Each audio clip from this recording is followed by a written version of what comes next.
Hi hello welcome to our channel. నిజాంలు మొదట్లో మొఘల్ చక్రవర్తుల కింద ప్రాంతీయ గవర్నర్గా ఉండేవారు.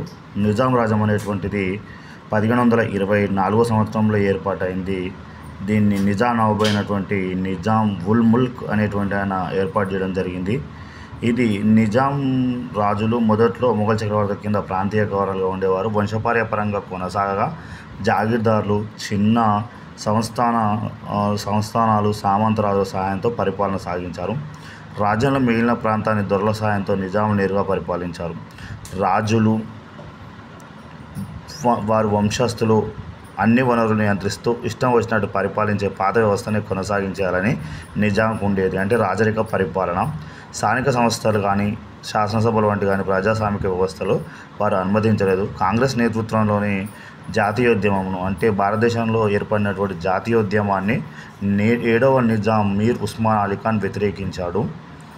రాష్ట్రంలో రాజకీయ కార్యకలాపాలను నిషేధిస్తూ అనేక ఫర్మానాలు రాజాజ్ఞలు జారీ చేయడం. ఫర్మానాలు అంటే రాజాజ్ఞలు చేయడం, అంటే వాటిని చేయడం జరిగింది.